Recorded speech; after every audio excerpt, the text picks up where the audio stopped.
Hey, what's up, everybody? Welcome to the TB3 podcast, episode 34. What do we have on the menu today? The Rays had a West Coast trip, right?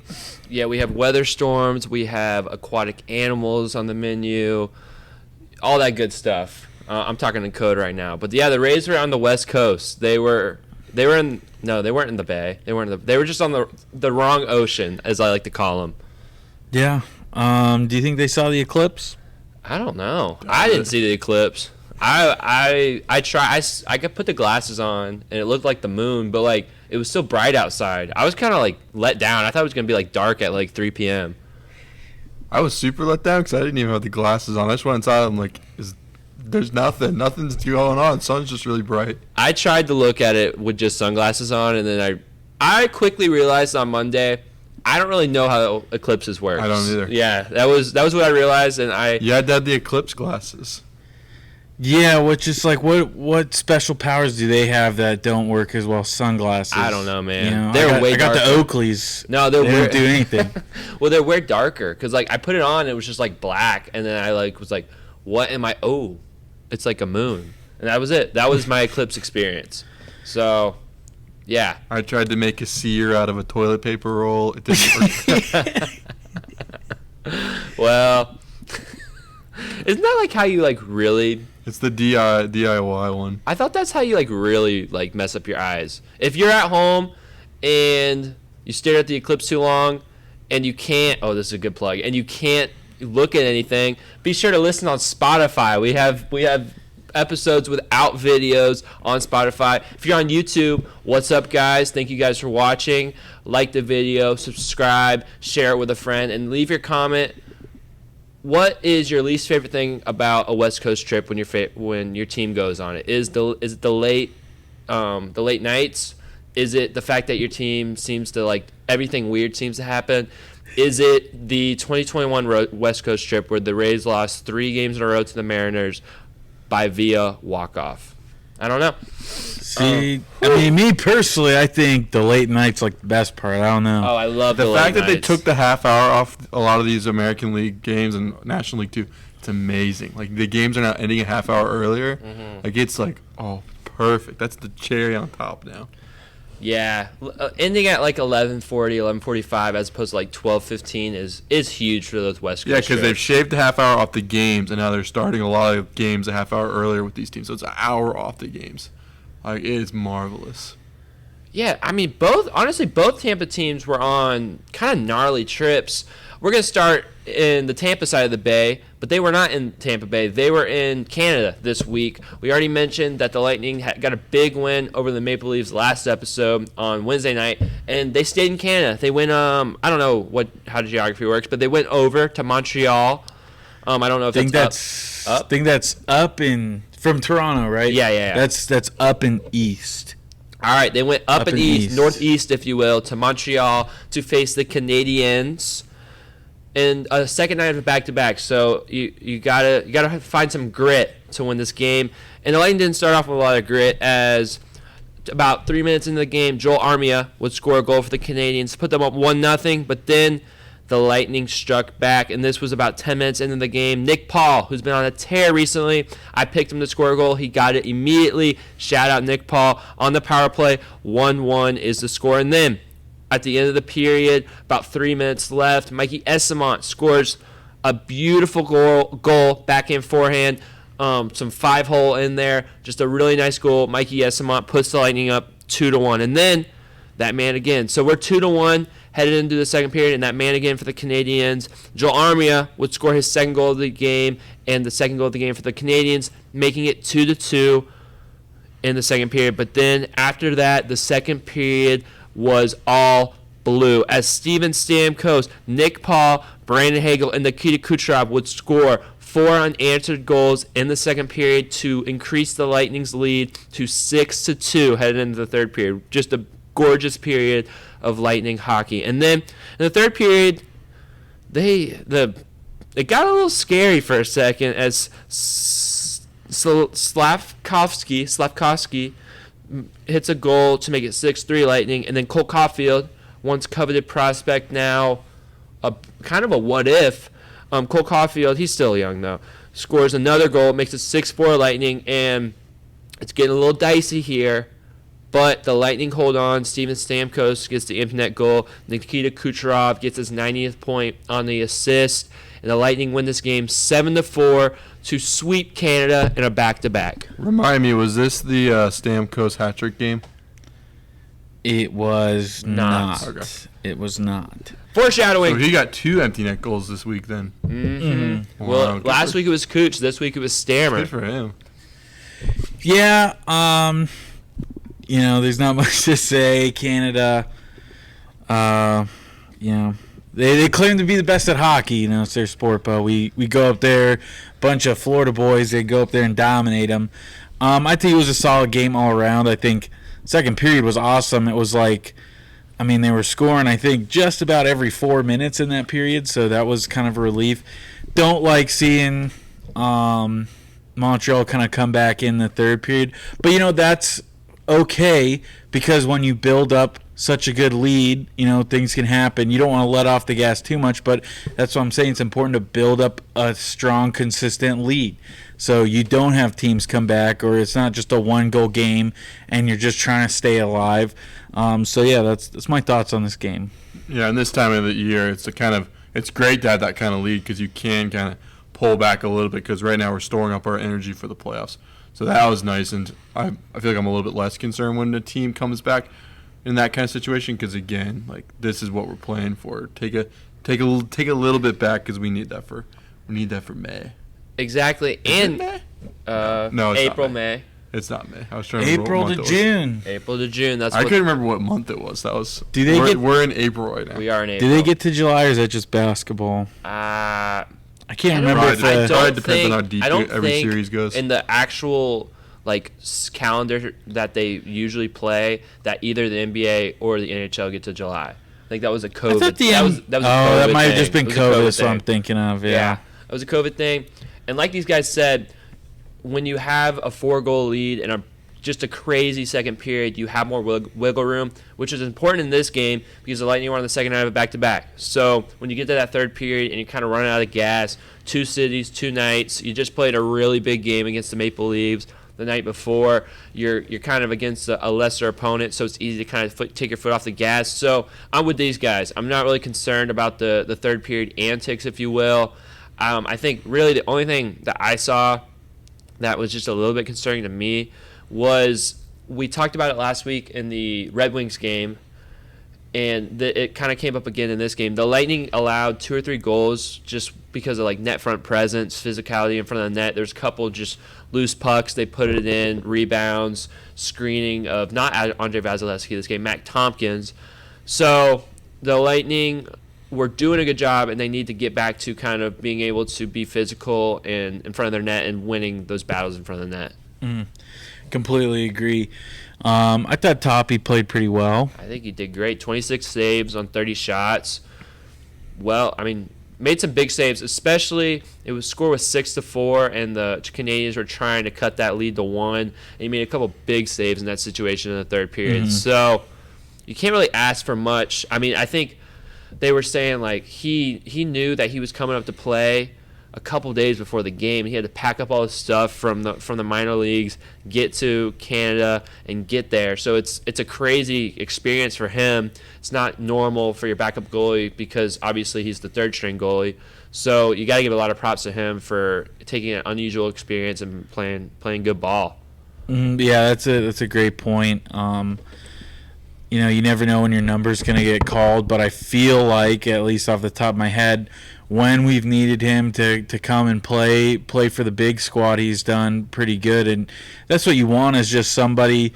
They're not going to be your everyday starter, but guys who are just reliable. And I think, if it gets down to it, if it gets down to the Lightning going all the way, I think we can look back and thank these backups who have come in and played to keep this dream alive. We missed Vazzy for 25 games to start the year, and then when these guys have come in, they've been pretty good and pretty solid. So great point. So when we have the boat parade, and you're like, who is that random guy on the boat? I don't even know who that is. It's Matt Tompkins, and he helped your Tampa Bay Lightning out in the dark days where they didn't have Vazzy, when they didn't have all their motivation and all their team. So he deserves that ring just like anyone else on the team. All right? There we go. He deserves his name on the cup. Yeah, he does. See, he's getting it. His name will be on the cup. The thing is, though, is what they make it easy. I mean, I guess you got to know Lightning numbers. You got to know their numbers. When I went to the boat parade after they beat Montreal, they got the numbers on the boats. So you know when they're going by. Nice. Like, I was able to tell, like, I recognized Tyler Johnson. He's the shortest guy on the boat, so that was pretty easy. But yeah, they have all the numbers on, so you kind of know who they are. But yeah, I don't even remember seeing Stamkos. I don't think he was, I think he took a detour or something. I did not see him. There's no boat with 91 on it. I don't think I saw Cooch either. Maybe they had a big boat and they were just on that. You didn't see him on the big boat. Yeah, it must have been, but there's no boats with, like, I was looking, like, where's 91, where's 86? Like, didn't see him. Did see Vazzy, though. And he just had the Conn Smythe just, like, balancing on the front of the boat. Dude, good times. I can't wait for the next boat parade. Coming soon in the summer. Give the Rays boat parade. One day, guys. One day. Yeah. Nick Paul scored 2 goals. He's been playing really good hockey. Another beautiful shot. Back-to-back nights, Nick Paul absolutely rips 2 goals with the forehand. So good for him. But I got really nothing else on this game. It was a really, really solid win for the Lightning on the second night of back-to-back. I completely agree. So then we move on. The Lightning are still on this road trip. This is the last game on the road trip for them, and they head back into America, but still in the northeast area. They head the slums a little, if you could call it, the black and yellow city, the Steel City. That's what it's called, the Steel City, Gotham. It is Gotham City. Low key. I'll go off on a tangent later. All right. They play in the Penguins. The Pittsburgh Penguins are hosting the Tampa Bay Lightning. The Penguins are desperate in this game to get 2 points. They are in a heated playoff chase with about 3 or 4 other teams, and they play desperate. In the first period, Sidney Crosby gets his 40th goal of the season to put the Penguins up 1-0, and that would be your score going into the second. And then in the second period, the Penguins would add on as Evgeny Malkin, come on, Colby, would score another goal, put the Penguins up 2-0. But then the Lightning would be able to respond as Steven Stamkos would score a power play goal to make it 2-1 Penguins. But the Lightning were not able to hold momentum. The Penguins grabbed it right back, and Chris Letang scored another goal to make it 3-1 Penguins. And then Evgeny Malkin would score another goal to make it 4-1 Penguins headed into the third. 3 games, 4 nights. Would the Lightning roll over and give them 2 points easy? No, they would not. The Lightning would go on a flurry. Nick Paul would start it about 30 seconds in with a slap shot, makes it 4-2 Penguins. And then Anthony Duclair, the Duke, is back with his 22nd goal of the season. It's 4-3 Penguins. And then the Lightning would not be denied. They would tie this game up. Steven Stamkos again on the power play. It's 4-4. However, that net front physicality bites the Lightning again. Michael Bunting gets his 18th goal in a scrum in front of the net to make it 5-4 Penguins. The Lightning would push, and they would try to get the tying goal to no avail. The final score would be 5-4 Penguins. The Lightning would drop this one in regulation. I mean, I don't care if we lost this game. This was one of, like, my favorite games of the year. I felt it was one of those games where it was just like, you know, the Lightning aren't going down easy. I don't care how many goals they're down. They're coming back, and to see them come back and tie it up there, like, it was just a reminder that this is a Stanley Cup capable team. I really like that sentiment, actually, because I like hearing positivity, because I was going to be super negative. Especially from the left side of the table. I love when he's positive. Yeah, I actually like that. I texted in our group chat, like, we're winning the Stanley Cup. He did say that. I'm honestly less negative now that I heard that, because I was getting ready to. You touched him, Joel. That's I horrible. cut you off. I was like, before he says anything, this was a good game, listeners. Don't forget it. Yeah, it was a fun, very fun, entertaining game. But I think Steven Stamkos did say it the best. He said it's a case of a little too little, too late. And I think we've seen this story play out a bunch of times where they have a really, really bad period, turn it on way too late in the third period, and then aren't able to capitalize once they get the game tied. So that was a little frustrating. But I think that's what I love about him is there's a little bit of turbo drive in their tank.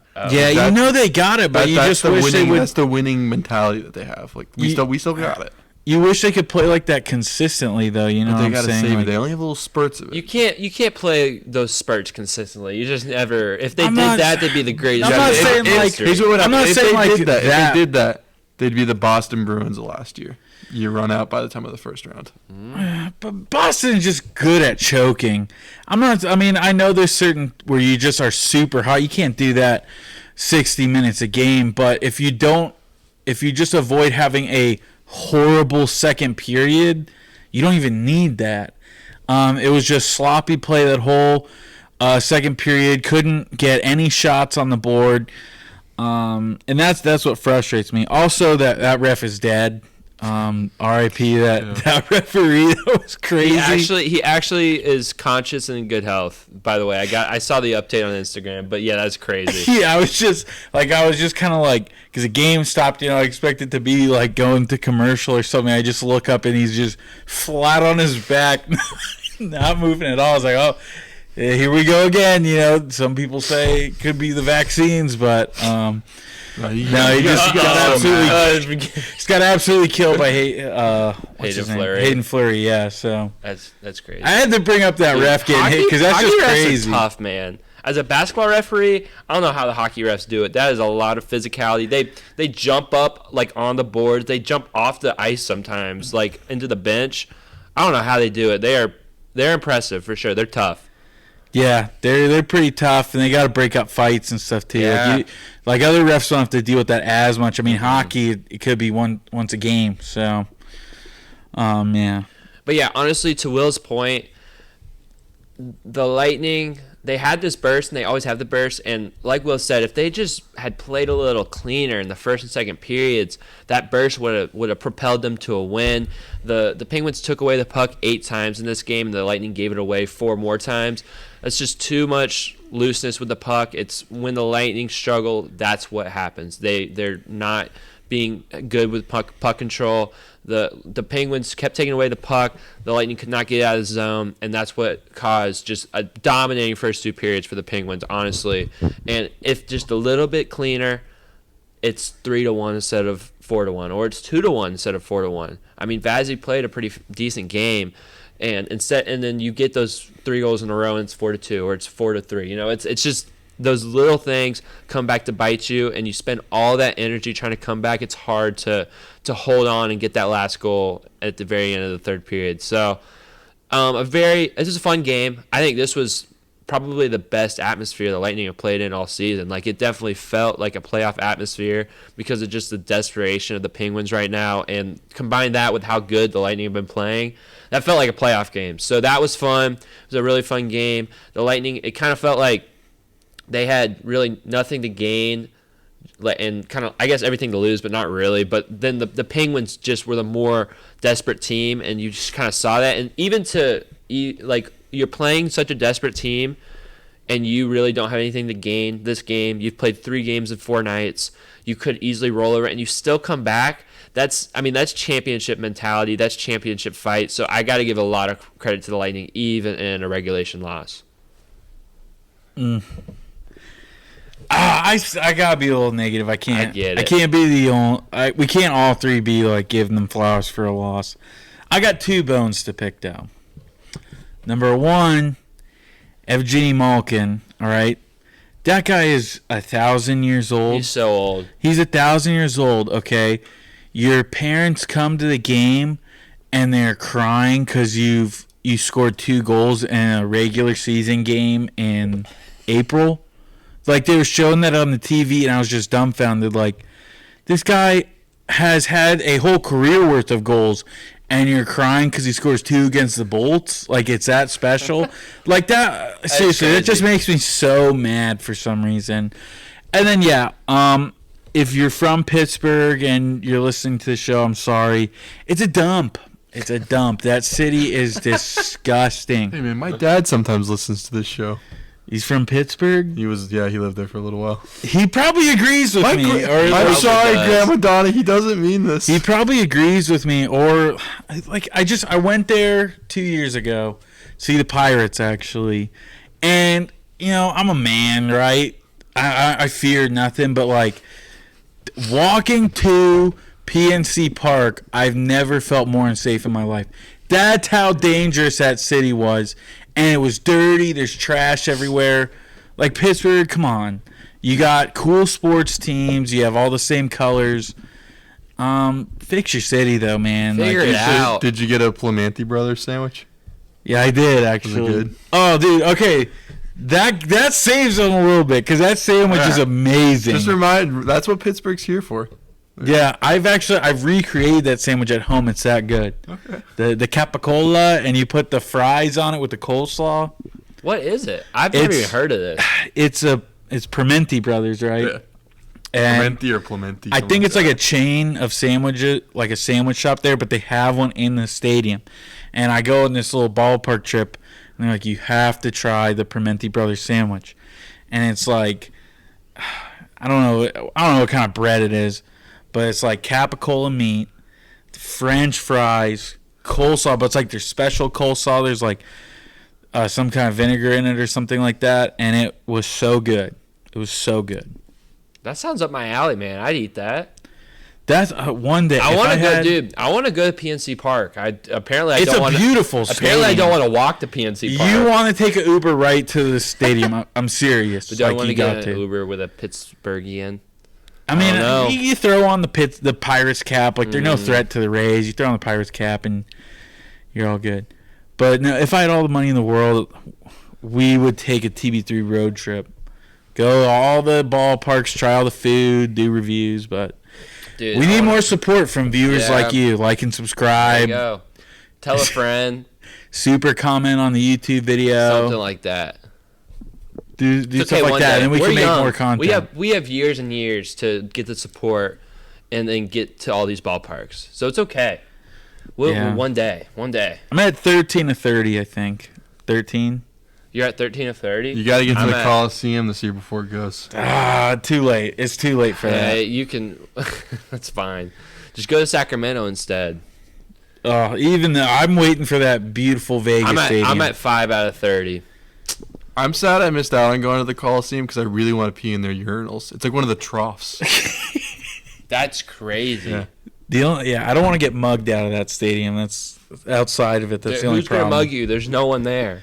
It's just, it looks, from the outside, it looks very sketchy as well. Like, there'd be a hobo encampment that you'd have to walk through. Oh, yeah, for sure. It's Oakland. Oakland and San Francisco San Francisco had the most homeless people I've ever seen in my life. It was crazy.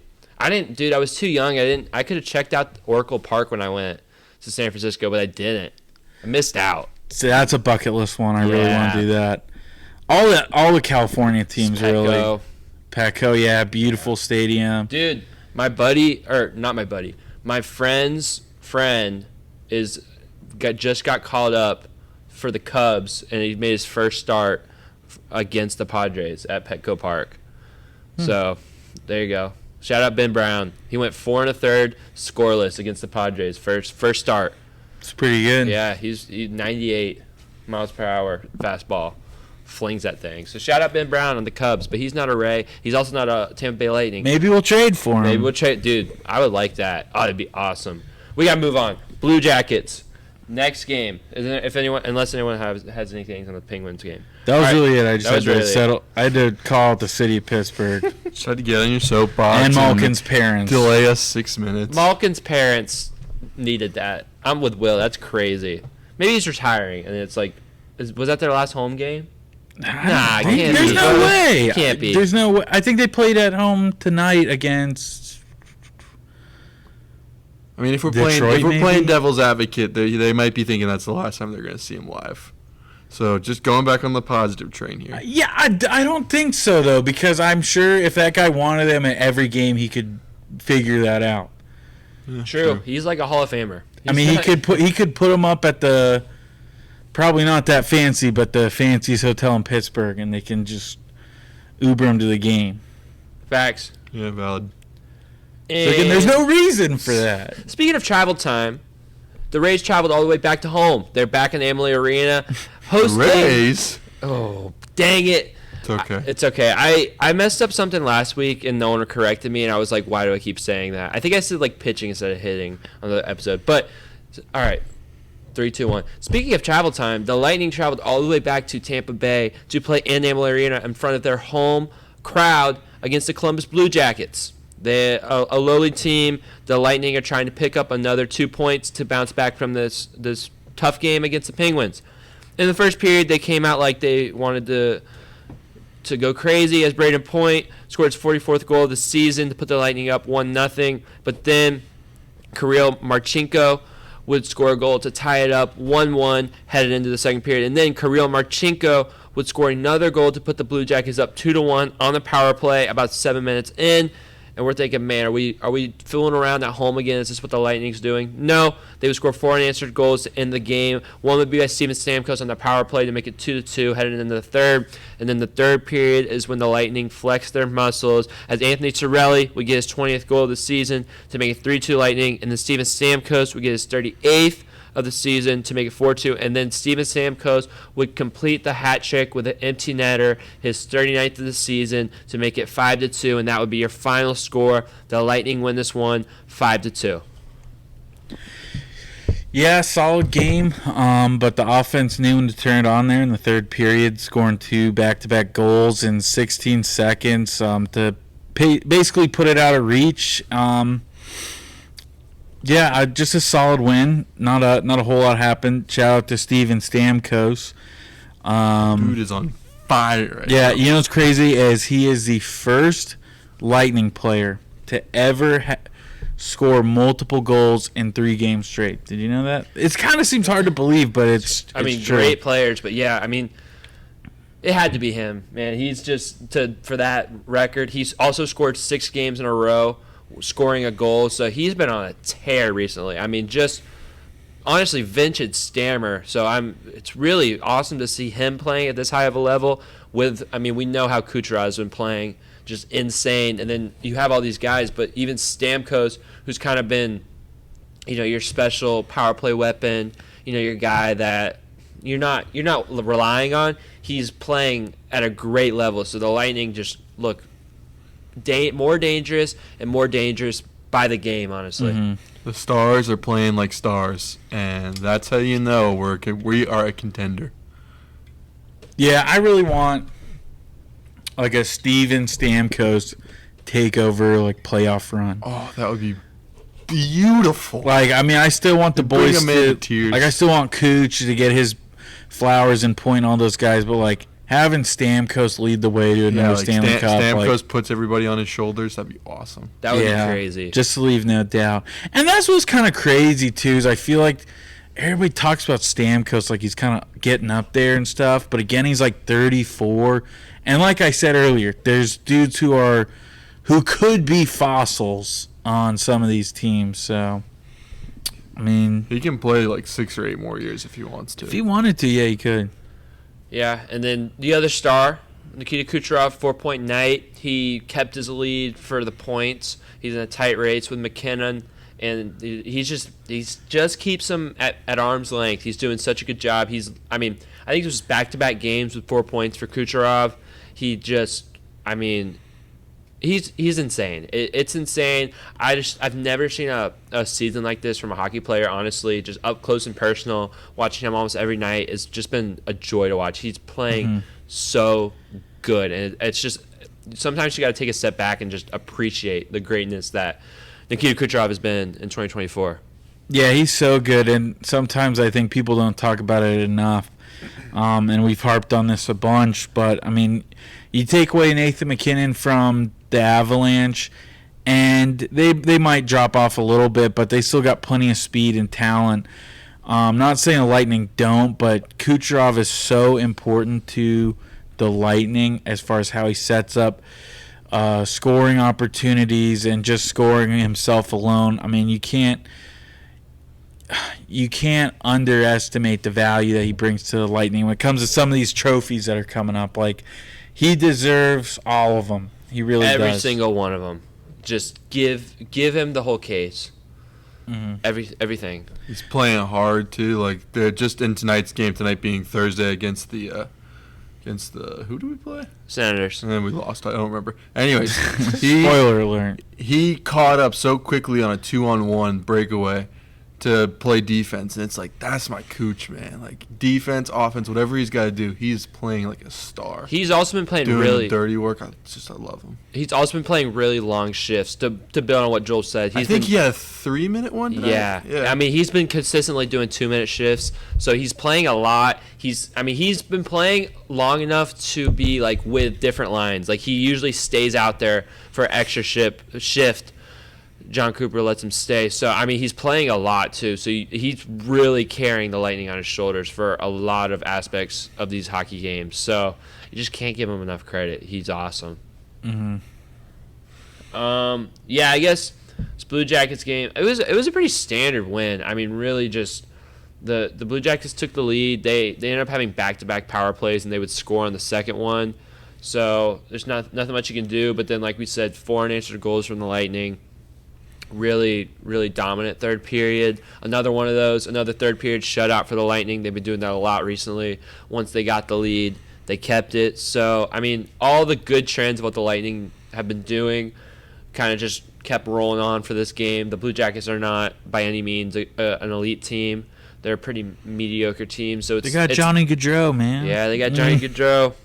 Wow, that was really the most random signing ever.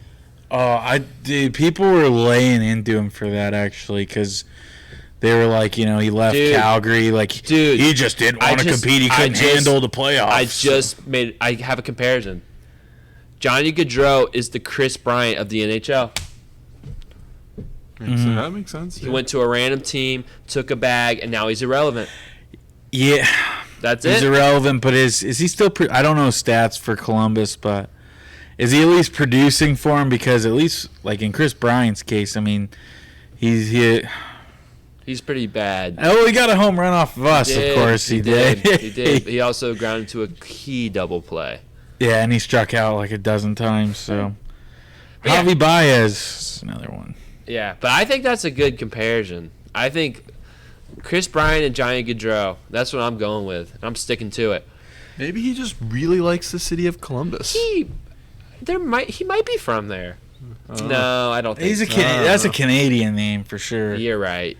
Or a Louisianian name. No, there was really, because I remember this. I don't know why. Like, I saw so many articles and like Twitter beef about it, but like, there's really no explanation why he did that. Like, he didn't try to go to any competitive team.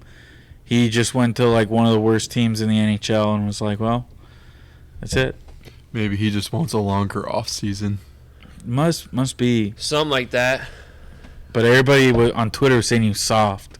It is a little. He didn't have that dog in him. He just don't. He don't have that woof woof dog in him. Yeah, like Joel said, we're recording on Thursday, April 11th. So we'll give you a quick recap of today's game. The Lightning did unfortunately lose to the Senators 3-2. They picked up the point. They lost this game in a shootout. Matt Tompkins was the goalie tonight. He had a pretty solid game. He saved 24 shots on 26 attempts.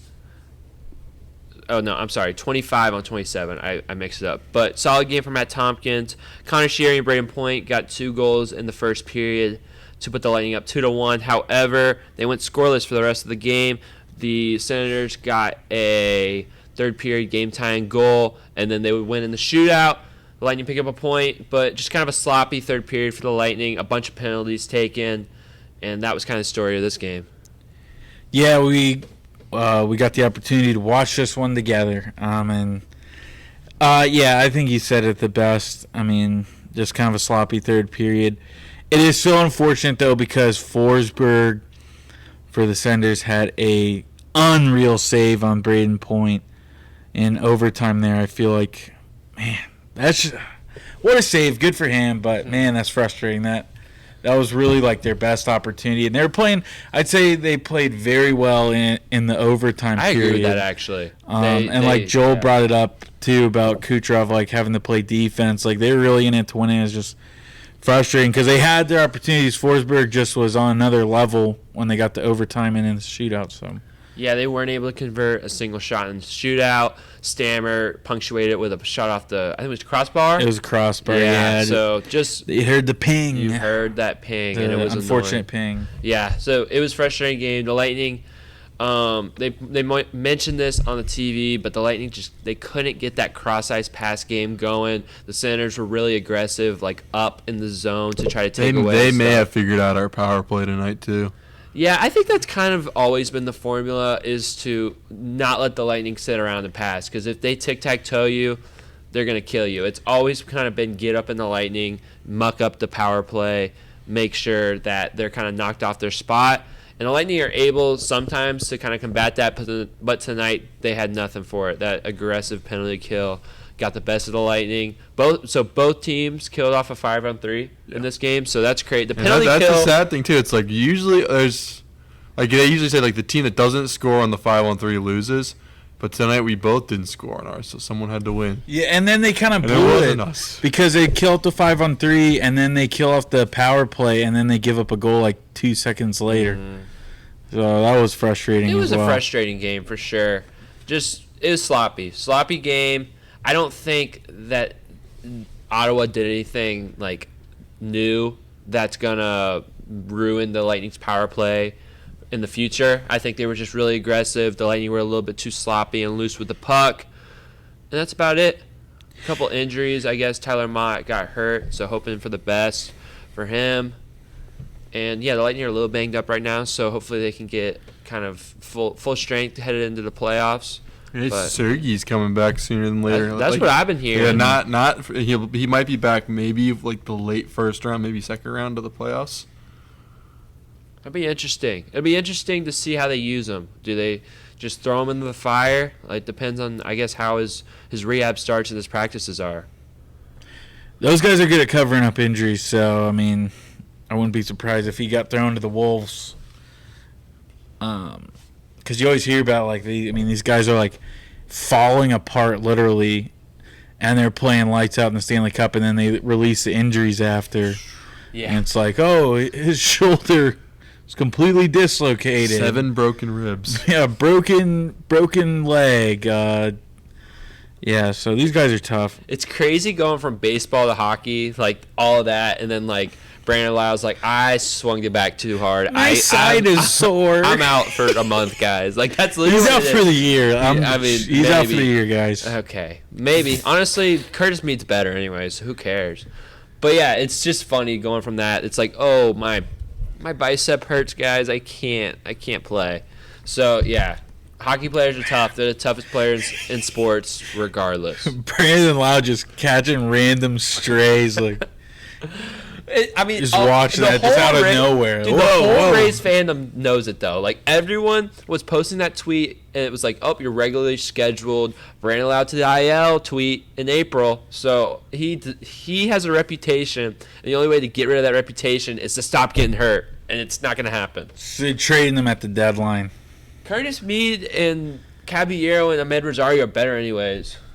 Yeah. I mean, we're all still just dreaming of another 20-plus home run season for Brandon. 30, man. He had 39. That was a fluke. That was crazy. Crazy. Ray's Twitter has been beefing about that, actually, because somebody posted that where it's like, it's not a matter of production. It's just injuries holding him back. And then everybody else, like he sucks. Like, just trade him. So it's a pretty heated discussion. He is the most polarizing player on the Rays. It will cause an argument. Your opinion on Brandon Lau is going to make someone angry, for sure. Like, my opinion on Brandon Lau changes about every single day. Like, we hit that grand slam, I was like, we're going for 40 this year, baby. And then, nope. I think I'm a pretty consistent hater. Yeah, there's like, I'm both sides, because there's something so odd.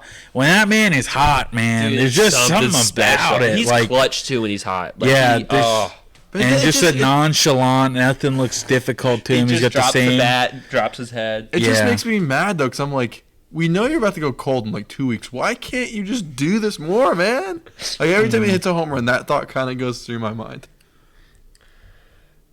Anyways, That's our Brandon Loud talk, so we don't have to do that when we get to the Rays part. But Lightning lost to the Senators, and we are going to predict some hockey games right now is what I'm thinking. Oh, yeah. Let's, what do we got here? What do we got, fellas?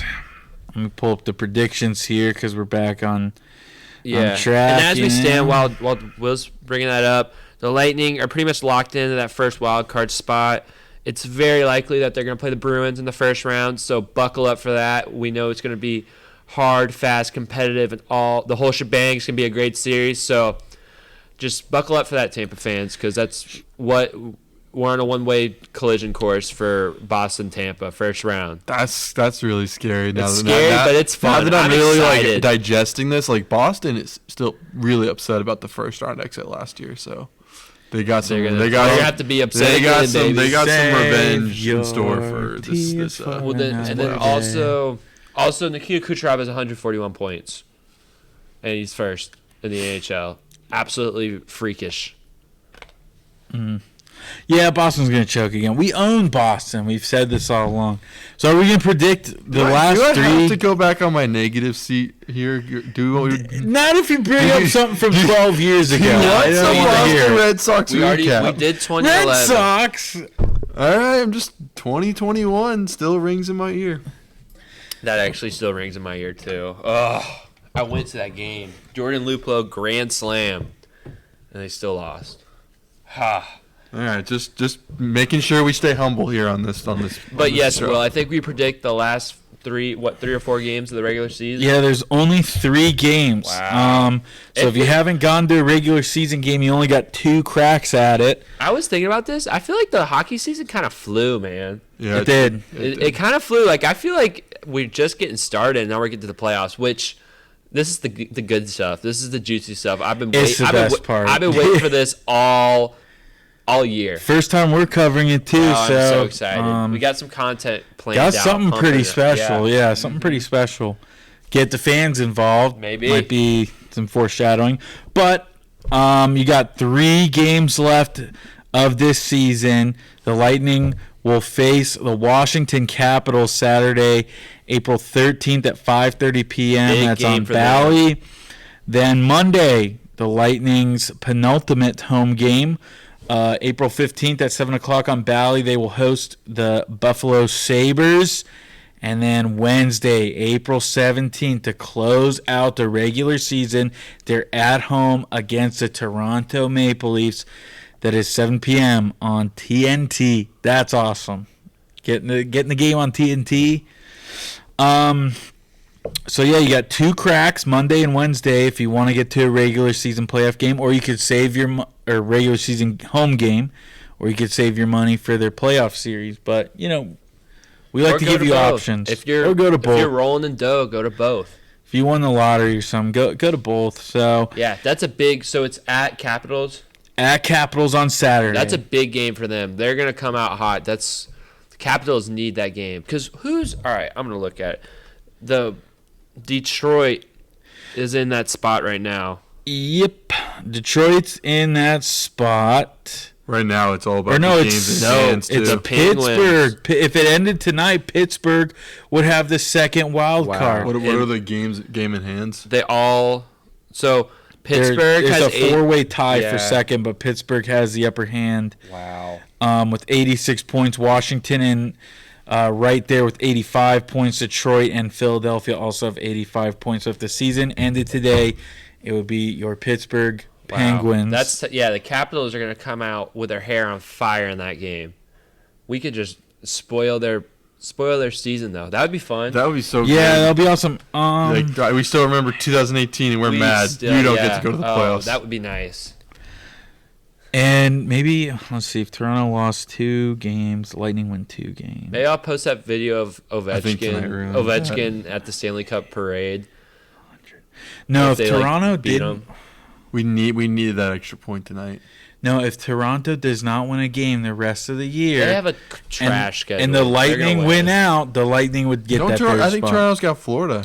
They got tough games because they're hosting the Red Wings, Florida, at Panthers, and at Lightning. Yeah, it's a hard They game. could lose out, and the Lightning could get that third spot. I'm dying for that last game to mean something. That would be fun. That would be really fun. I don't know if the Lightning needed that extra point tonight, but I think it would have helped. Because if the Lightning win all three, that's 2 points apiece, and they're at. I just had it here. My apologies. We need to rehire a stats guy, man. They got 96 and 98, 100, 102 if they win all three.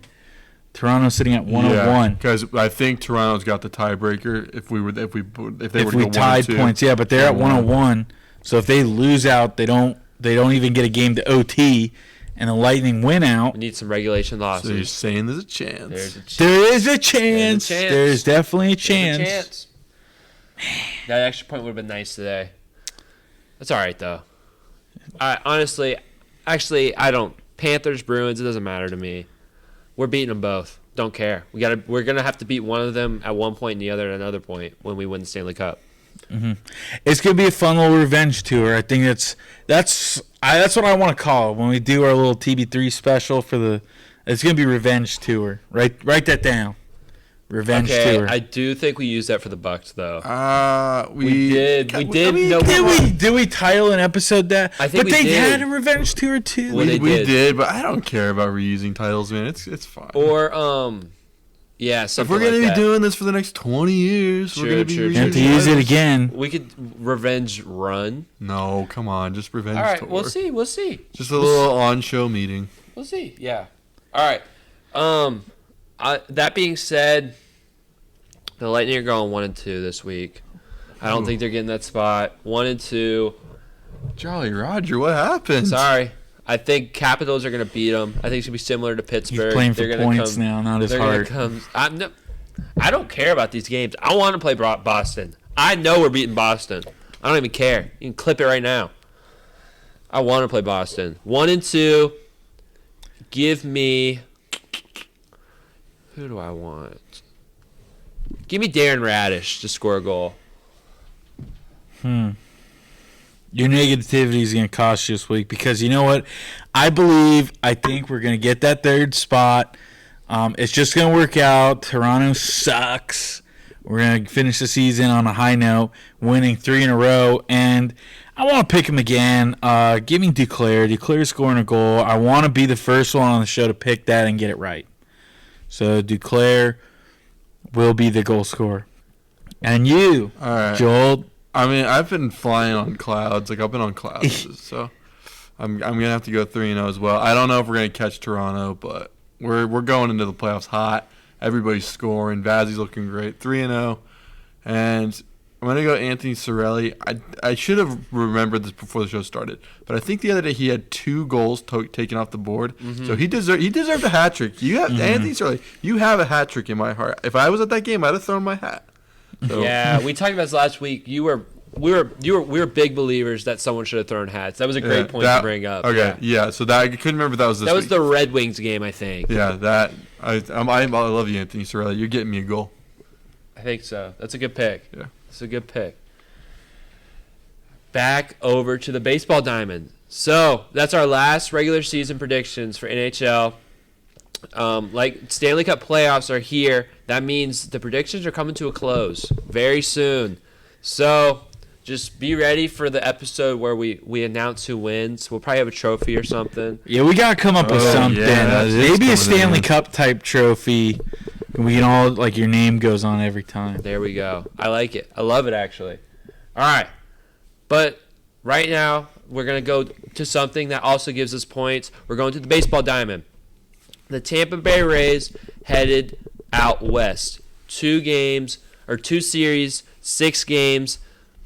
And boy, let me tell you what, there was a lot of ups, a lot of downs. But it turned out to be a pretty good trip. It started in Coors Field.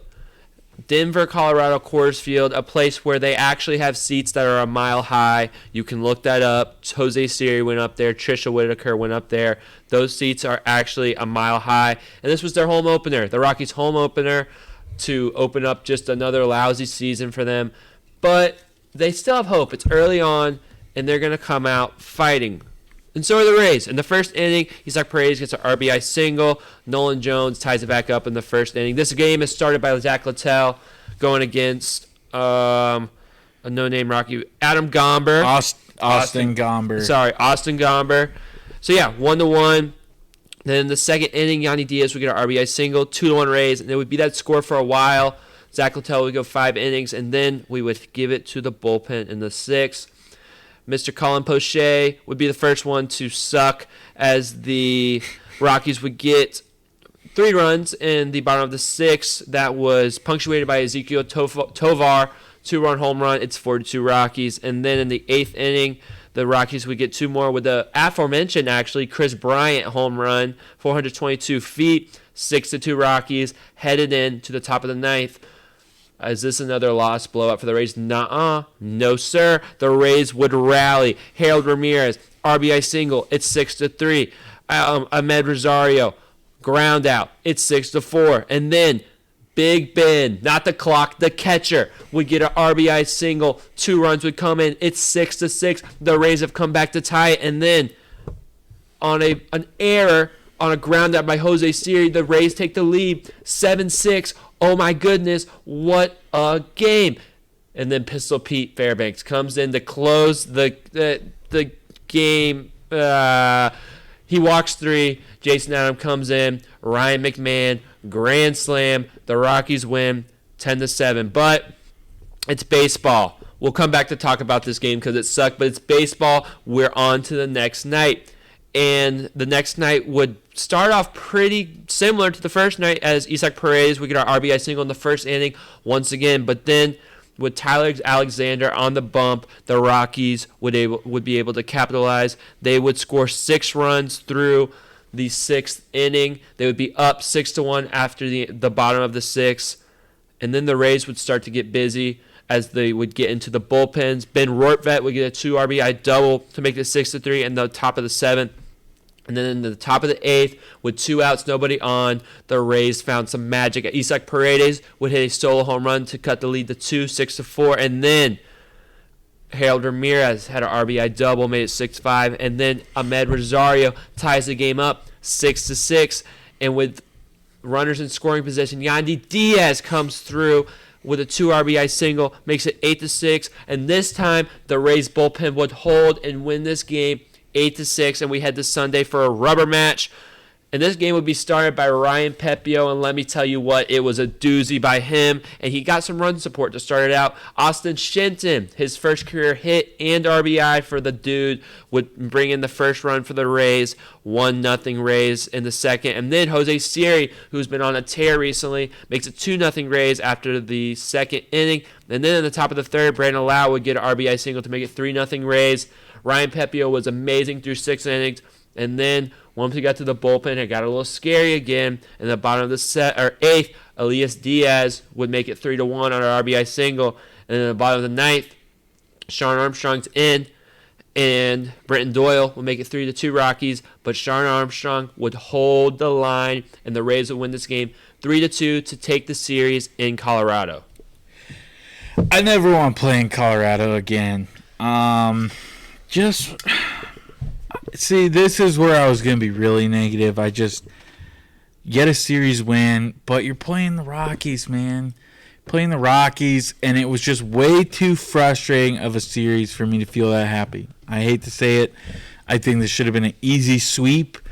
You peed the bed in the first game and then had to really dial in the next 2 games to take the dub. So that's my initial thoughts. We can break it down more as we get into it, but that's how I felt about it.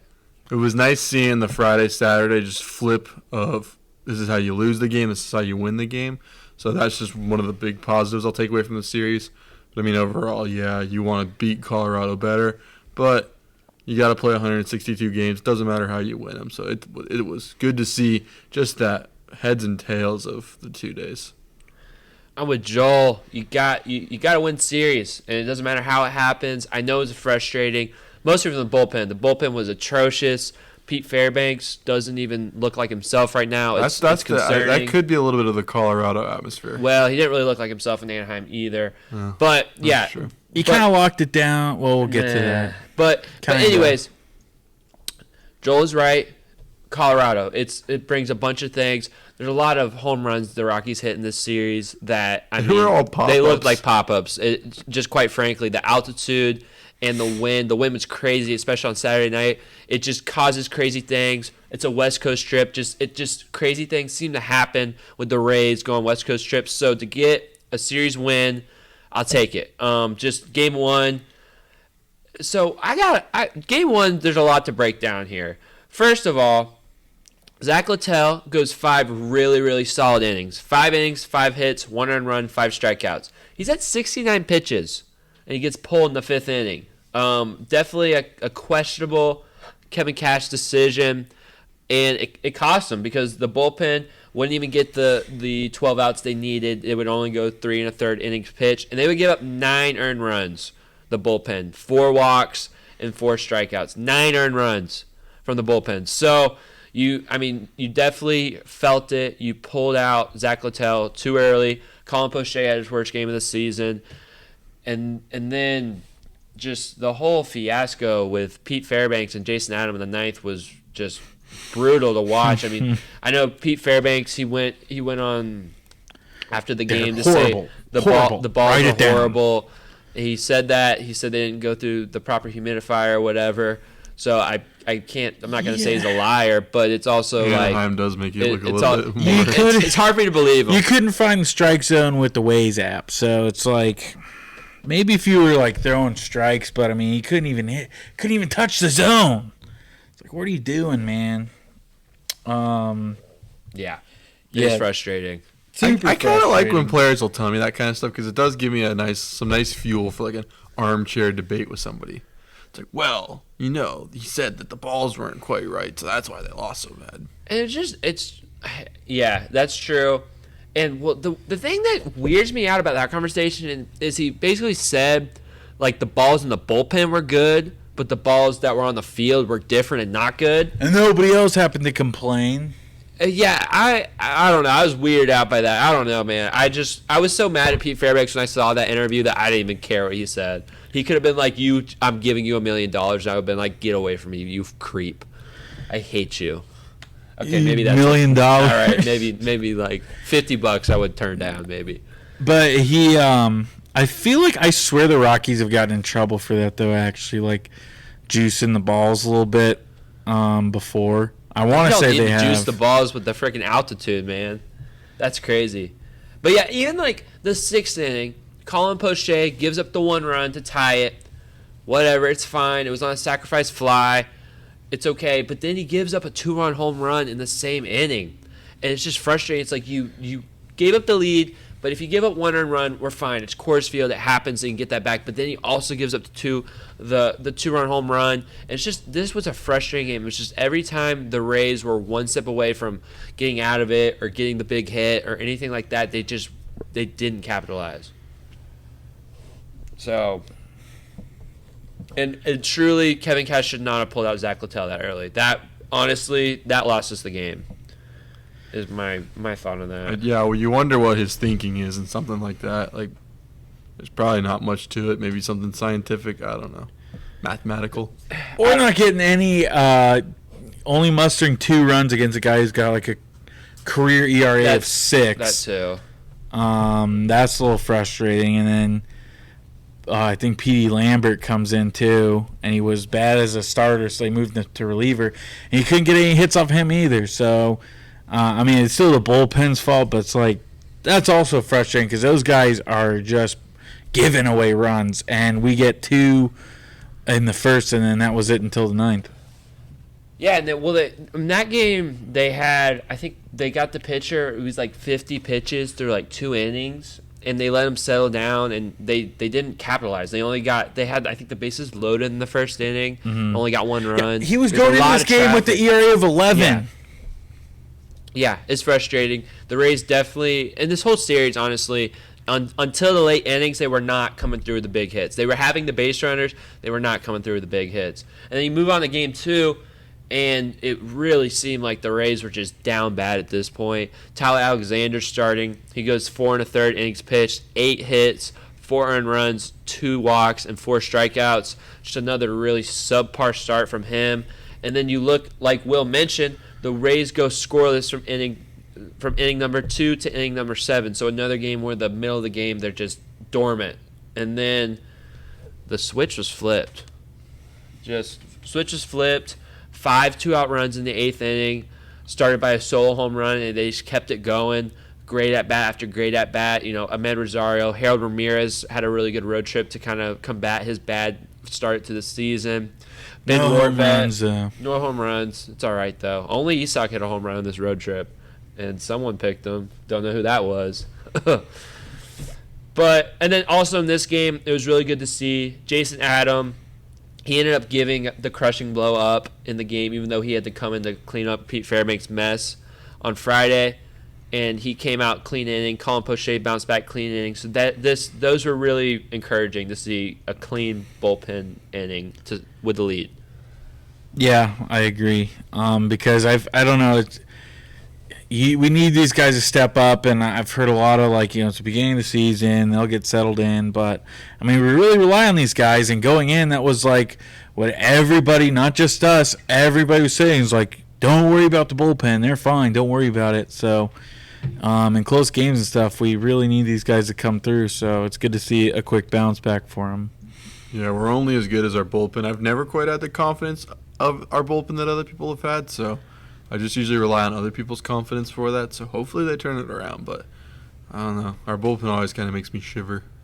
Yeah, it's kind of – I feel like this is a problem always in the early season is just the bullpen – with the Rays, you just don't have these set roles. I guess Pete is a closer and he's a pretty traditional closer, but without the set role, you kind of season to season a different reliever kind of takes each role, and there's always just early season bumps with each reliever kind of finding their role. We're seeing that Colin Poche's had a couple bad starts when he had a really good season last year. Phil Maton, up until Anaheim, he couldn't throw the baseball for a strike.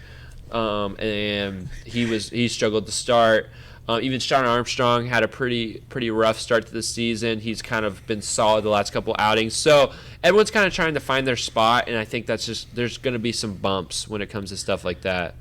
Yeah, Kevin Kelly's back now, right? Was that injury or was he just called up? He was called up for Tyler Alexander, so I don't know exactly what that means. Maybe bullpen day instead of Tyler Alexander. I'd be down for that, man. Can't post a picture anymore. If he starts, I'm posting the picture. I don't know. Maybe he'll be like Josh Fleming. That's not good, man. But he'll come back and he'll be okay, and then the Rays will just win because he's on the roster. I don't remember when Josh Fleming was ever okay when he pitched.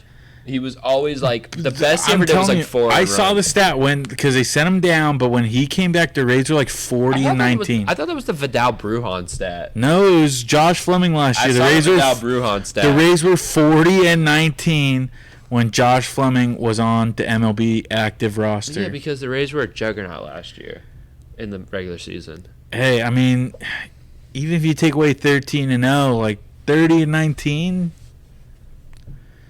Fair enough. Pretty big. Pretty good. And Game 3, move on.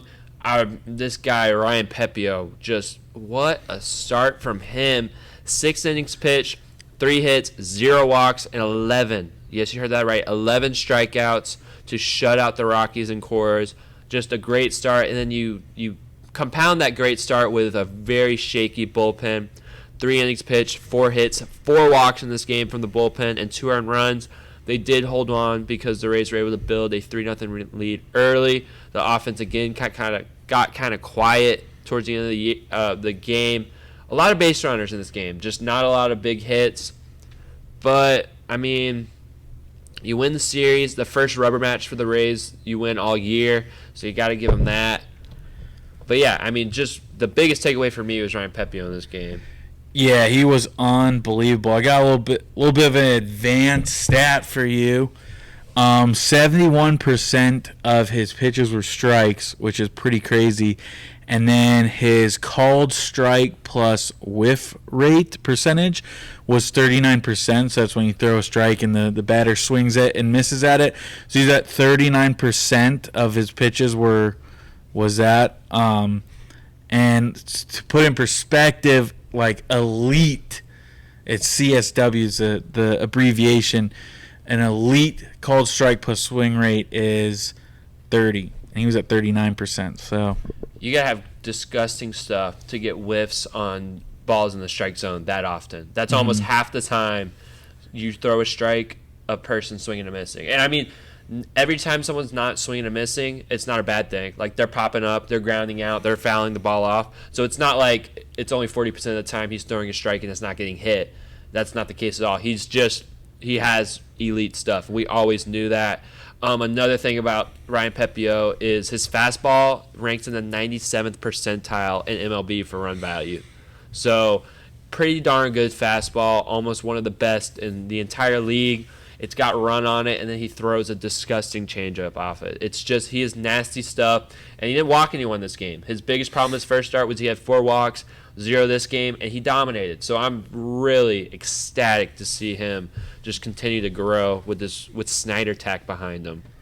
Yeah, you see why the Dodgers drafted him, though, man, because wasn't he like the first pitcher ever to his first 2 games in Coors Field had like 10 plus strikeouts with no runs. Yeah, he had a game similar like this one with the Dodgers. Yeah. So you see Coors Field too. That's crazy. Yeah, you see why they scouted him out, because that was. Dodgers fans are mad that we got Pepiot instead of Gavin Stone. Is what I've been seeing in the comment section. But the Rays did a good job. They got the better prospect. So shout out. They did. We fleeced them. We won the Glasnow trade. Glasnow had 14 strikeouts the other game. Yeah, he played crazy. He played crazy. But he's gonna get hurt soon. Don't worry. It's coming. Oppenheimer. But I don't want him to. Just so we're clear, Tyler Glasnow, I have nothing but respect for you, and I hope you stay healthy. I just doubt that you will. Fair. It's just a track. I think history. that's fair. Just being honest. Just being honest. So I just say this now, but it started in the series after Game 2 of the Rockies series. Yandy Diaz was 0 for his next 14, so that's crazy.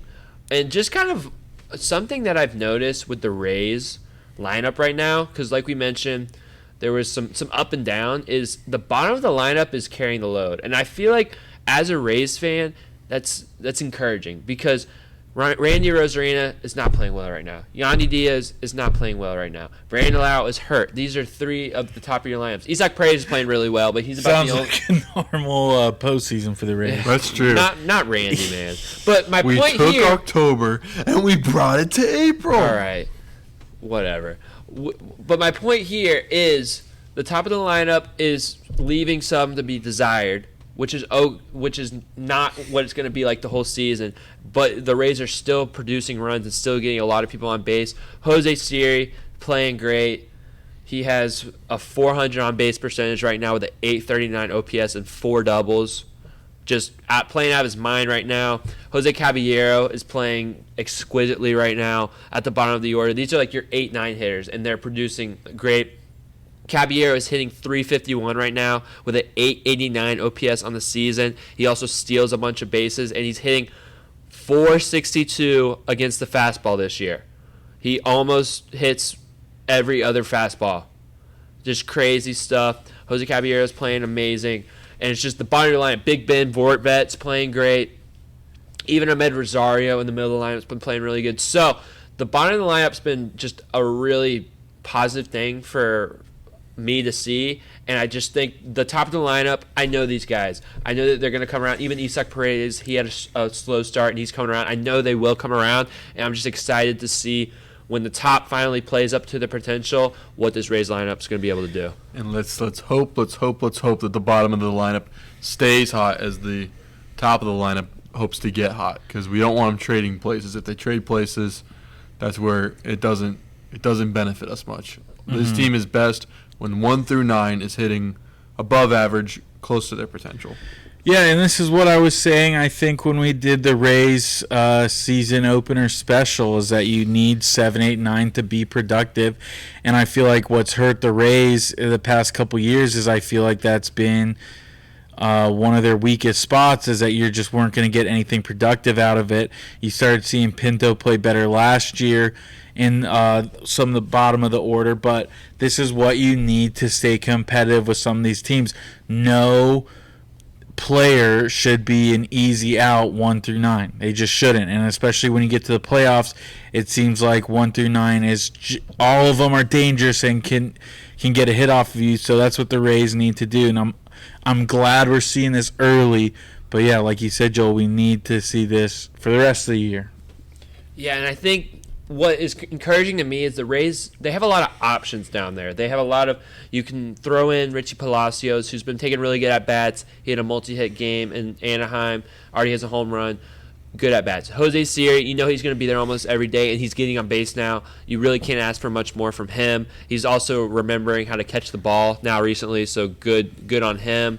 And then you also have Ben Rortvedt, and you got to think Rene Pinto's going to have a hot streak coming up.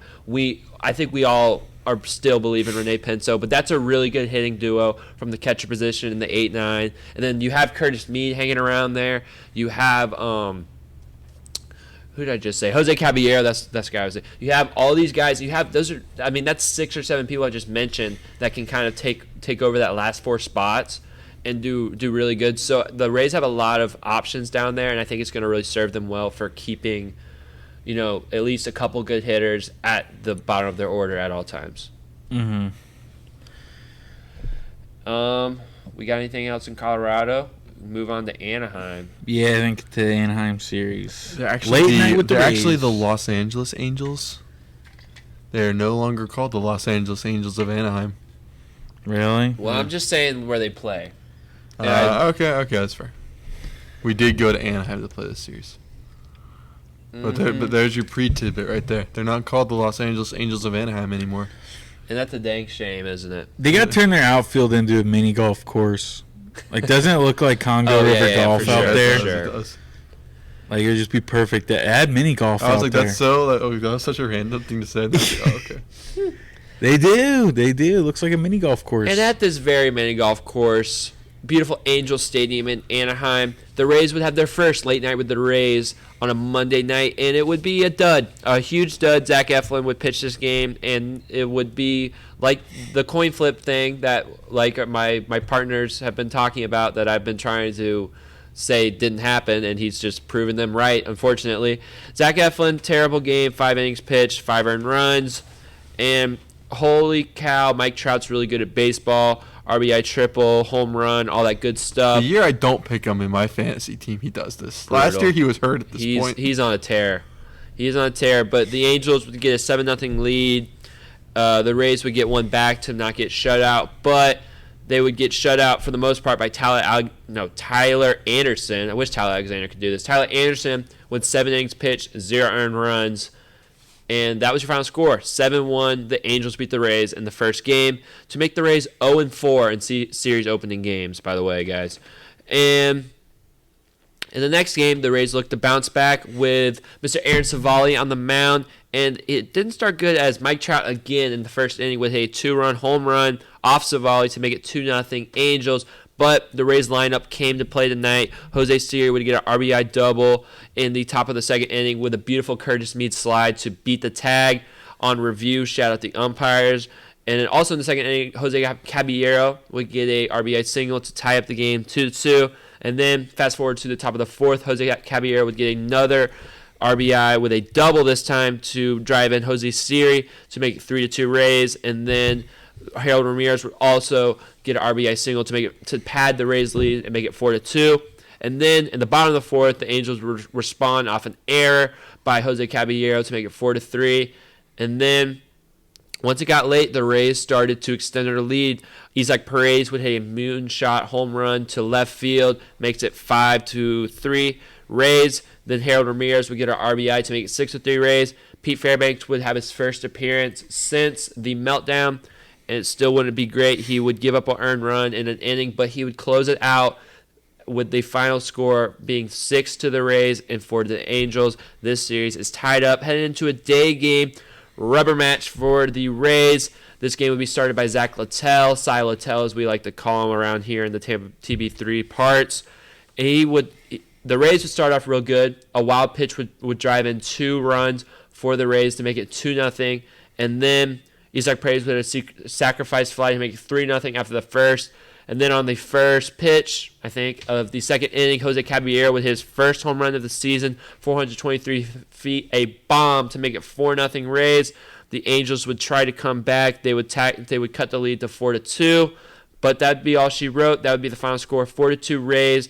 Good bullpen day, good start for the offense, and a good series win to make it a 4-2 West Coast road trip. What do I have to say about this? Yeah, it was okay. Again, would have liked to see a little more offense, a little better play.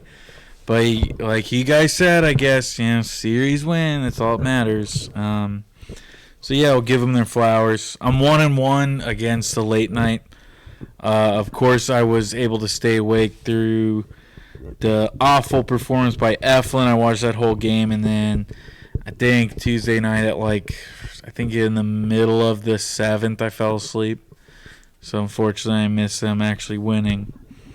It's tough, man. It's tough. That says a lot about your character. You were able to watch the loss, but you couldn't deal with it. Got me fired up because got me fired up. But then the Rays start winning, and it's like, oh, I'm at peace. Sure. I'm at peace. I'm able to fall asleep. These guys live off negative energy, is what they do. I've just been really negative about the Rays. It's they're very easy to be negative toward. Like they fuel the fire. We're not fueling it. It's them. I expect greatness. I mean, get ready for my tidbit, guys, because just let you know. I don't even. You've been so positive this episode. I've been saving the negative for later.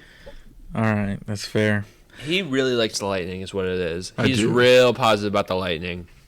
Yeah. Real positive about the Lightning. Yeah. Yeah. I'll just skip game one. Zach Eflin, just bad start. Tyler Anderson should not go 7 innings pitched and shut you out. That was crazy. I know he had some good stuff, good location, but just not good. Good approaches by the Rays. Only 4 hits off him. And then you go to game 2. Aaron Savali with a decent start. He got nicked up for that home run in the first inning by the best baseball player on earth right now.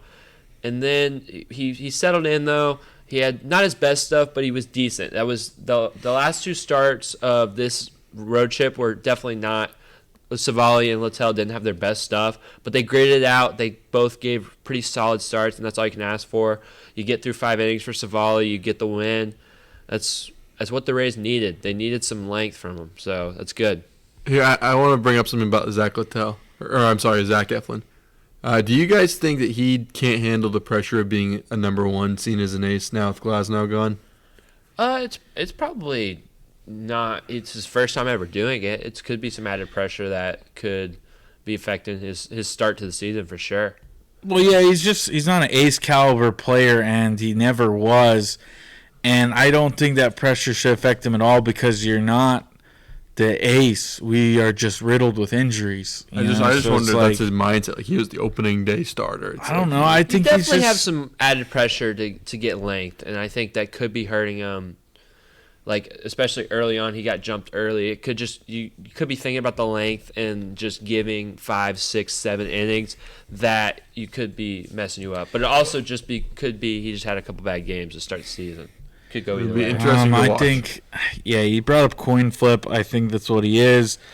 He'll probably have a great start. I promise you he was not a coin flip last year. Yes, he was. We're not going to go down the road again, but come July, he was. I remember there's a specific episode. I don't know if it was. I think it was more August, middle August, where I'm looking at his stats and I just see great game, bad game, great game, bad game. And I think I even brought it up I want to say word for word.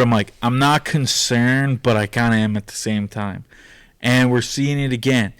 I think one of his biggest things, to answer your question, Joel, I've listened to some of what the guys have been saying about him on the team, and he's a bit of a perfectionist. So when he's not getting the locations he wants, he gets really frustrated. So maybe being in the number 1 spot kind of affects that even more. He gets more frustrated when it's just not going his way. He just starts to fizzle out a bit. But we just can't afford this.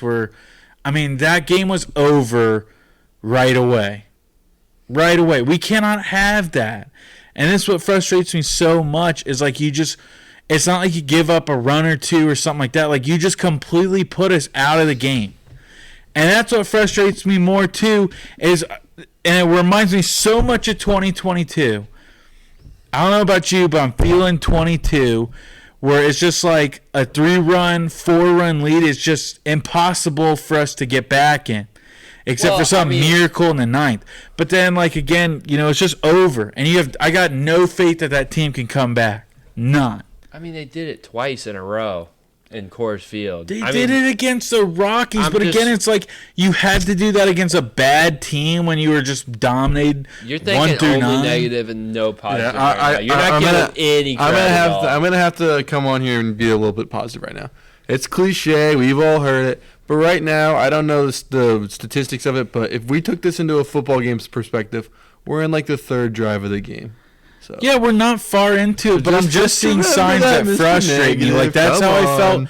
It's how I felt 2 years ago, where it was just like a 2-run lead and it's over. Plenty of games like this last year, and it's in July. Yeah, but I mean, it's plenty. That's the team we have. But they just got to pitch better. I mean, there was a point in this game where it was Curtis Mead hit a ball to the warning track that would have tied the game if he was just a little bit more on it. It would have tied the game. So I disagree with the notion that there was no point where you felt like the team would come back. There was 2. Harold hit one and Curtis Mead hit one to the track that easily could have gotten out, just a different launch angle. And it's just frustrating. And Eflin just kept letting them add on. This game was mostly on Eflin. And the fact that the Rays offense, I mean, it was just a horrible game. Again, they had 4 hits off of what's his name. No, that's terrible. Showing. That's a poor showing from the lineup. I agree. I really do agree. But I think it was just a bad game. I don't think it's like the identity of the team. But I don't know how many games have we seen this year already where, I mean, how many runs can you name that they scored between innings 2 and 8? I mean, they did fine off. They did fine off Bassett. They did fine off Kikuchi. They got a grand slam off Kikuchi in the middle of the game. This next game against Sandoval, they got plenty of runs against. They did good off. I just said Kikuchi, but they also did Heaney. They got 2. They didn't get to Eovaldi. Who am I? And then obviously they got what? They got most of their runs early. So I mean, yeah, they do seem to sandwich their runs a lot. But that's kind of just how baseball works a lot. Like, I mean, that's a lot of your baseball games is you get them early and you get them late, I feel like. And it's early on. I'm not here to say there's a trend. It's too early. It's too early. I'm seeing a trend. I don't like it. All right, well. And I hope I'm wrong. If the trend is winning 2 series in a row, I'll take that all day long. I should have won 6 games. No. Should have won 6 games. Trip. You're not thinking about how But it's not the West Coast trip against the Dodgers and the Giants. These are the 2 bottom dwellers. We lost a series to the Athletics last year because it was a West Coast trip. I do remember that. To quote T-Kraz, Memorial Day is the first true checkpoint in the season to really see how things are going. So just wait till Memorial Day and then make your... We gotta get rid of Tyler Alexander by then, please. I kind of want him to get one more chance. One more. Yeah, I mean, he's gonna have to. There's no one else. But Taj Bradley needs to come back in May and pitch good. We gotta get Jake Odorizzi back. I don't care what his ERA is in the minor leagues. Get him up here, dude. If you have an 11 ERA in I don't care. The dream's over, Jake. If you guys don't know, if you know what we're talking about, Jake Odorizzi was signed to a minor league deal, and he's been in the minors. He's had 2 or 3 starts. Did post an 11 ERA. He's obviously a Rays legend, but the Rays released him today. So I'm with Will. The dream's over, Jake. No, the dream was just beginning. Time to start like a podcast or come on the podcast. Become a hitting coach. Yeah, no. Become a hitting coach at a high school or 11 something. ERA. He's going to be the comeback player of the year on the Cardinals. Mark my words. The Cardinals? The Cardinals don't do good with pitchers. What are you on about? I'm still living in 2011. Lance Lynn's looking pretty good. No, he's not, dude. He got smashed off yesterday. I was watching.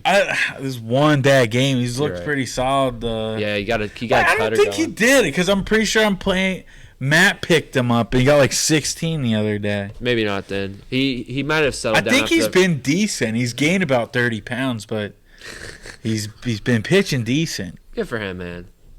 Yeah, and then I don't know where are we at? Game 2, 12 hits, 4 walks drawn for the Rays offense. Score 6. One of the better games in the lineup. Maton, Poche, Adam all pitched scoreless innings. Good for the bullpen. Obviously, Fairbanks with his I pulled up his stats. Hold up. Pete Fairbanks has pitched 4 innings this year. He's given up 5 earned runs. He has an 11.25 ERA, and he has 5 walks in 4 innings. So definitely want to see him hammer it down. He was able to get both the saves in Anaheim, but they were not pretty. Both games he gave up a run in one and like a base run in the other. So just calm it down, Pete. We can't have this coin flip with our closer. He was looking pretty solid though in the rubber match. He was, I agree, but he gave up a little blooper. But yeah, true. What scares me is his fastball is like 3 or 4 miles per hour down. Like I don't want to speculate, but that's just I hope that was just he's had like a bad week and he was trying to slow it down to throw strikes and not injury. Well, I wonder if someone was trying to call for him to not have a good year this year. They're certainly not one of us. I mean, just because I'm a genius doesn't mean you have to backhand insult me. Come on. Every Ray in the bullpen sometimes has to have an off year. Last year it was Jason Adams. Why can't it just become this year? Every year? I think it's going to be Pete Fairbanks. We'll see. The numbers back him up right now. I mean, I should have taken it to Vegas. I'm sorry. You could have. You could have made some money on the Pete. But again, we're only in the third drive of the first football game of the season. Yeah, calm it down, guys. Yeah, so. I'm fired up. I can't take it. I can't take this. It just take me out of my misery. And this isn't the first time Pete Fairbanks has been in this kind of rotation of being the worst, let down guy. I don't think he started off hot last year, if I'm not mistaken. I think like 2 years ago it was kind of like, ooh. He had a lull in the middle of the year last year for sure. I want to say too at the beginning of the year. I don't think it was beginning. Maybe we were winning so much. I don't think it was the beginning. I think it was like but I think it was when the streak ended and they started actually like needing him. I think he. Maybe I'm wrong. I want to say there's I think that's when Jason Adams there's like a White Sox game. I feel like that was Jalen Beeks. I know for a fact that was Jalen Beeks. I remember that game. That was a Sunday game. Yep. Playing baseball. We played baseball. And that's wasn't true. Fairbanks. It was actually Beeks. It was Beeks. Horrible. He's a Rocky now. We got to see him. Yeah, he gave up the go-ahead runs. I miss him. Okay. I really love Jalen Beeks. No, bro. Dude, he was kind of a dog, man. Come on, bro. Don't start with me right now. With Kyle Snyder. You probably called for his head August of last year on the show. I like Jalen Beeks. I actually did. I actually did like Jalen Beeks. He's gone. You don't love him when he's gone. You can listen to every episode. I've never hated on him. Dude, you don't want to put that out there because you're wrong. You can find it. I know for a fact I've never hated on Jalen Beeks. No, you definitely did. I wish I had copyrighted this last year, but Beeks reeks. Beeks reeks. Beeks reeks. Yeah, that's what you said. I love Jalen Beeks. I didn't say it last year. I wish I had. Crazy Beeks. Look, hey, like that. You can go through every episode. If you find me saying even something slightly negative about him, I'll give you $10. That would take so much work. I'm not doing that. Yeah, I didn't say it. I'm just gonna live knowing that you said something bad about Jalen Beeks at one point. You had to. No, I love him. Other notes. Trade for him. Trade Brandon Lau for Jalen Beeks. I mean, that's a pretty good trade. Guys.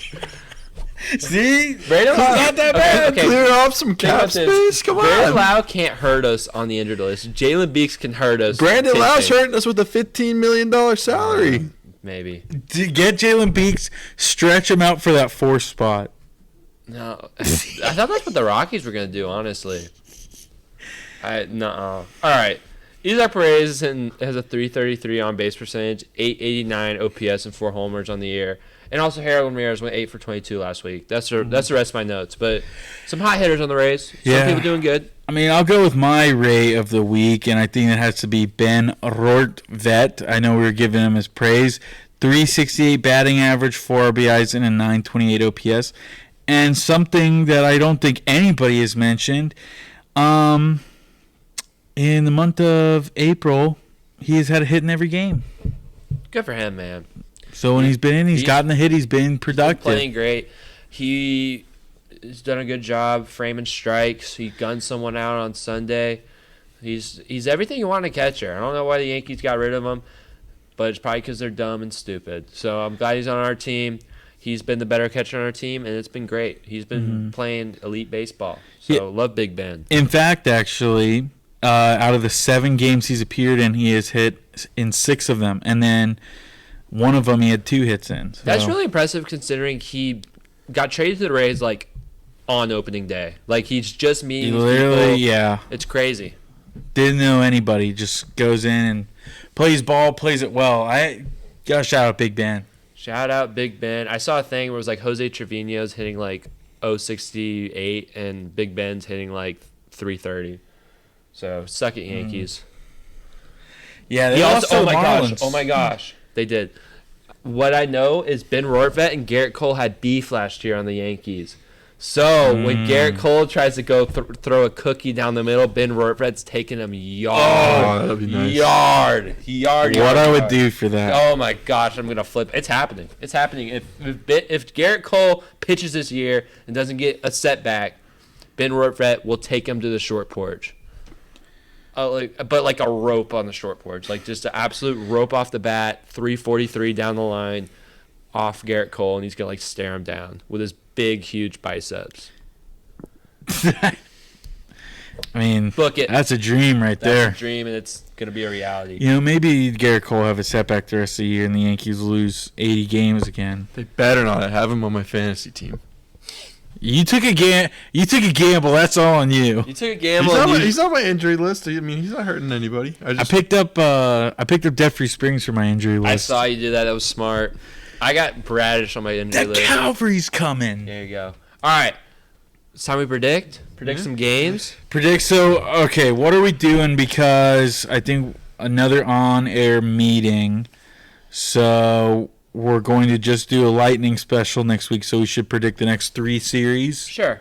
Okay, so I'll break down the games for you. So starting tomorrow night, that's Friday, April 12th. The Rays are at home. They have a 3-game series against the San Francisco Giants. Friday, the game's at 6:50. Saturday at 4:10. And then Sunday, the last game is at 1:40. These should all be on Bally Sports. Then on Monday, they are still at home and they play the Angels again. So you're going to see a lot of the Angels in this week. That's April 15th. That's at 6:50 on Bally. Tuesday, again, 6:50 on Bally. Wednesday, last game in that series against the Angels will be... No, they have a Thursday game. It's a 4-game series. Yeah, so another Wednesday game, 6:50. Thursday, the last game, April 18th, that's at 1:10. And then let's see here. Then they go straight to the Bronx. They are at the Yankees. That's 7:05, April 19th at on Bally. Saturday, 1:05 p.m. against the Yankees on Bally. Sunday, that's got to be the last game. Yeah, last game of the series. They are playing at 1:35. So that's 10 games. That's a lot of games. That's the most we predicted. Might just be if you get... No. 10 games. Let's predict them. Come on. 10 games. Let's predict them. That's a hard number to predict. Like 6-4, 7-3. It's hard to say. 10 games, and here's what I'll do because there's a lot of games. If the person you pick gets more than 1 home run, you get 2 points. I was worried you were going to do that. And then 0 if it's just 1. No, you just get 1. No, like 1 point for 1 home run and 2 for multiple home runs. Yeah, that's how we're doing because there's a lot of games. Yeah. A lot of games. I'm so mad about last week. I was trying to call Harold to to come back and to get hot, but he didn't. I mean, he played decent, but no homers. And I said 5-1 because that's what you should have done, but you didn't. So I didn't get any points. Colby, you were 2 for 2. You said 4-2. Bang. Praise would get a ding dong. Joel, you didn't get any. You said 3-3, and that Siri would get a home run, but he was close. He bat flipped that freaking double. Oh, bruh. I thought that game, because they played so bad. The game 1 and game 2, Siri bat flips a double, and then Meade gets called out. Dude, that Curtis Meade slide changed the road trip. Honestly. It did change it because changed the road trip. They call him out. I'm like, this is just great. Yeah. But then it was like, why didn't you show the one angle the whole time? Yeah. I'm sitting there like, he's definitely out. Like, what are we doing? And then it's like, oh, here's this perfect angle. See, he didn't get touched at all. Honestly, like, you could have showed that in 2 seconds. We didn't have to sit here and waste our time. Honestly, Bally Sports can do no right at this point. Like, nothing. They can't do anything. You got to get rid of them. Bring back Fox Sports Sun. Amen. Fox Sports Sun was the best. They're probably going to go to ESPN, like, just to have regional ESPN going forward. I wouldn't even hate that. Like, they won't change it. It's just going to be like ESPN's the title now. It needs to be ESPN, though. But it better not. They better not show the games locally on some stupid channel because they will black it out, and I will get so furious if it's on some like dumb cable that nobody has. No, it'll probably still be like 31, and then you pay for something like Bally, but the name's gonna change. But like right now on ESPN Plus, like the Lightning games are on it, you can't watch it because it's on Bally, and that's the only stupid reason why I have to have Bally. I have to pay $20 a month for a stupid company. Yeah, but Bally's gonna be gone, so I don't. And they're bankrupt. Am I getting that money back? Wherever the Rays and Lightning go, it's gonna be more than $20 a month. So let's be happy right now and dread the future. Yeah, but you get more package, and you get an app that actually functions correctly. Yeah, something that works. Yeah. It'd be the best. Yeah, we'll see where that It doesn't work that bad on the TV. Every game I've watched on TV has been good, but the phone, dude, you can't watch it. I'm at work. I'm trying to like keep track of the game. You just can't. I might clip this and post it on Instagram so Bally Sports can see it.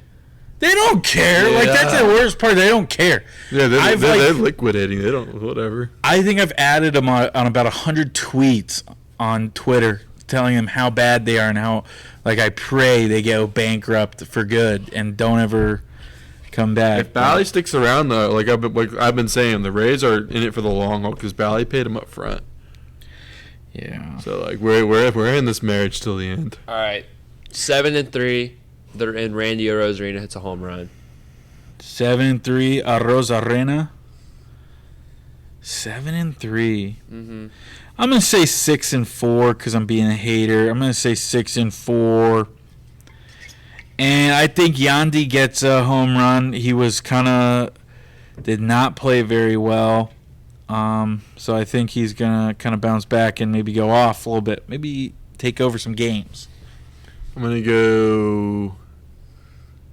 I'll be positive. I was thinking 5-5, but I'll go 6-4. So I'm going to go 6-4 and give me Amid Rosario.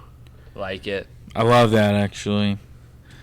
And yeah, just to update this predictions,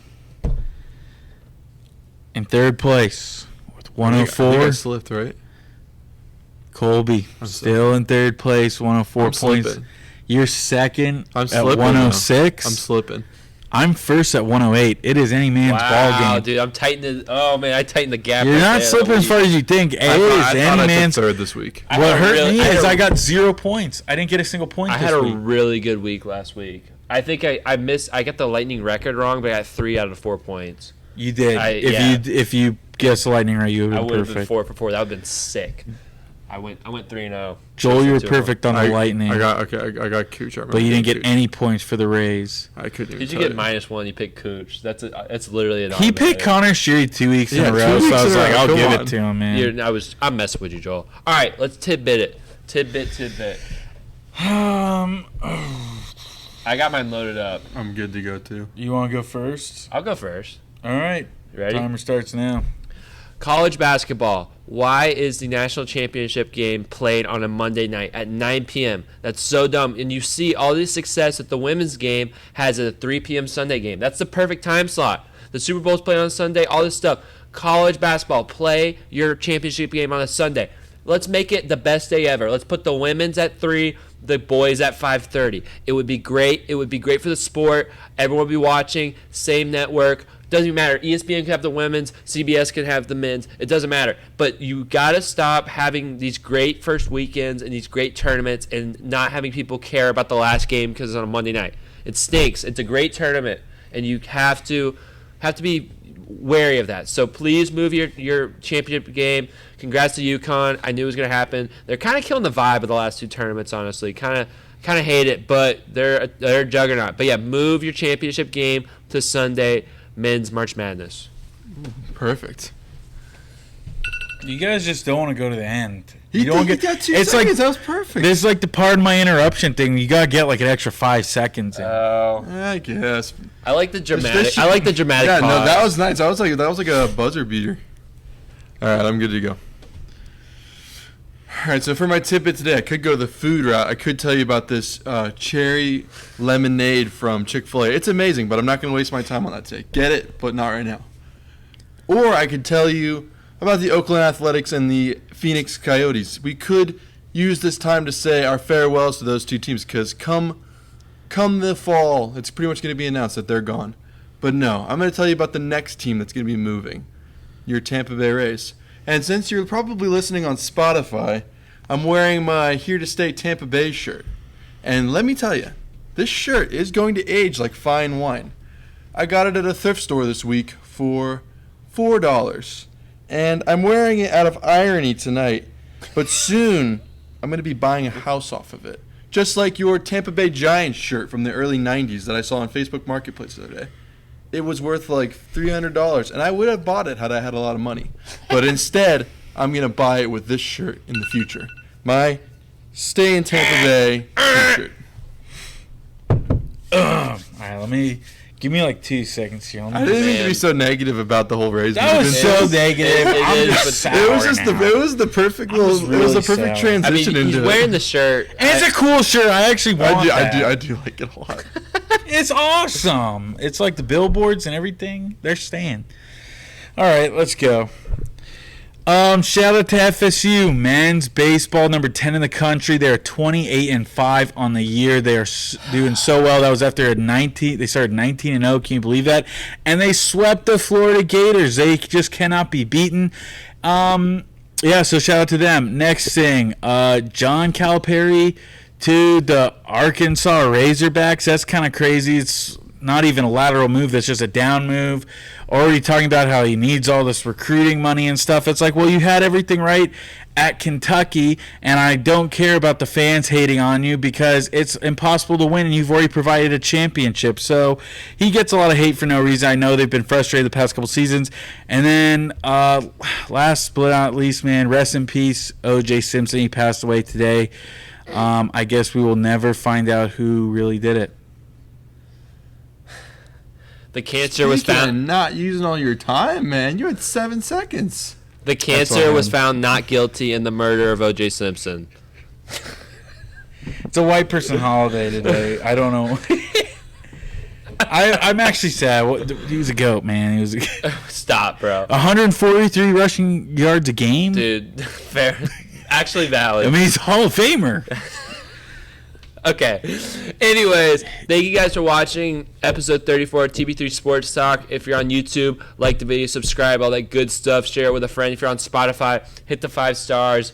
Hit the follow button on Spotify. Thank you guys for listening and watching.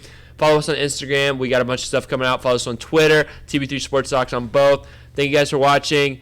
Go Rays. Go Bucks. Go Lightning. Good night.